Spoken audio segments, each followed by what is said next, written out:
The college experience should be a wonderful transition from childhood to adulthood. I think that has not changed. It should still be that. It's a great growing experience. It's allowing students to try new things and be new places and with new people. She said, I want a room with totally different strangers, and I want a 4-person room. And here's a kid who never shared a room because she was a single daughter, and all of a sudden she's sharing her room with 3 others, total strangers, and you're just sitting there going, this isn't going to work. How is this going to work? But I tell you the truth, that was one of the most awesome things that ever happened to her here, I think, at Truman. They wanted to study abroad. Well, I hadn't really planned on that, but you know, it did seem to be really important, and it's probably the experience that they talk about more than anything else when they were in college. So I guess part of it is being prepared that tuition, room and board, there may be some unexpected issues there that you aren't planning on. My children's experiences are so very different. There weren't a lot of co-curricular experiences, student organizations. At Truman we have 200. When I went to school, I was part of a student senate, and that was about it. Students have just so many more opportunities, one for growth and development in college now, which I'm really grateful for. Watching them grow, and again, I had the luxury of actually watching them go from the freshman year to the sophomore year to that hard junior year when they're ready to give up. And yeah, they went through it. Yeah,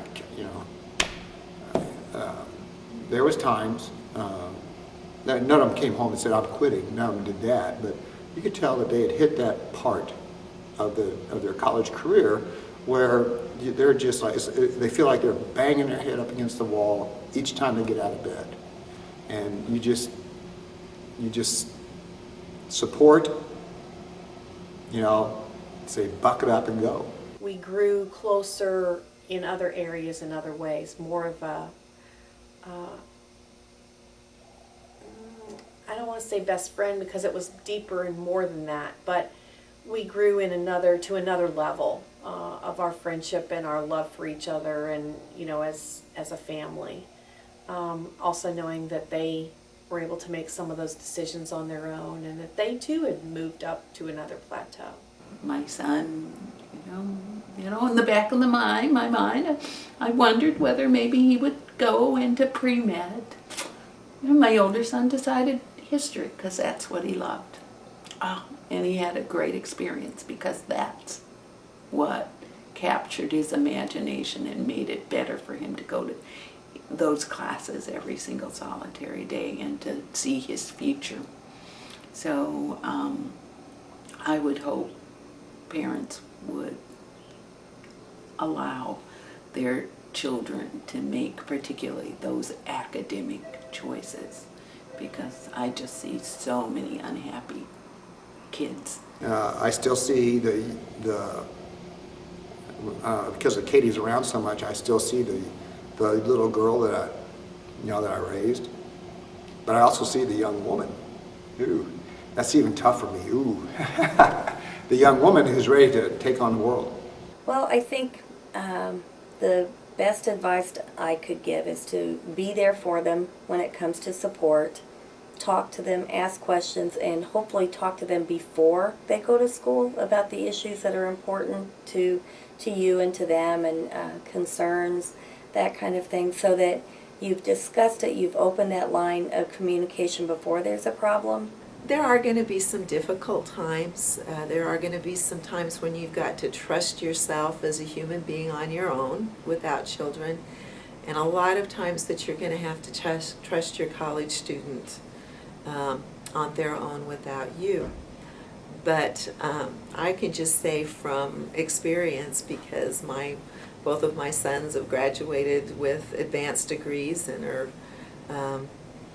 are self-supporting and doing well, that it's a wonderful developmental experience. Let them go. Um, you've had your time to mold and shape your child. This is the time that they mold and shape themselves. Well, enjoy the experience and buckle your seatbelt. There's going to be some ups and downs, but it's Truman is a great place. It's a good place for students to spread their wings and grow and mature in a safe, supportive environment. And this, I think you only know once your kids have gone to college and seem to be doing okay, that everything would be okay. That we would all be able to navigate these transitions, and it wouldn't always be easy, but we would figure out how to love each other as much as we always have loved each other, even though they're now getting to be, they make their own independent judgments and decisions and choices, and all of them I wouldn't like, but that they're really going to grow into really fine young men, and we are going to be able to have great relationships, even though they're going to be relationships from a distance. And enjoy it. Gosh, just enjoy your student in Truman, and because and relive some of your days. Don't. Oh God! Don't. I remember that party I went to, and don't be like that. Oh no! And I said, yes, there are going to be parties like that, and there's going to be temptations like that, and there's going to be late nights, and there's going to be boyfriends and girlfriends, and breakups, and pressures and pressures and pressures. And so, as a parent, you just got to learn to show them that you're there for them, and that I do know what you went through, without the preaching, which is tough.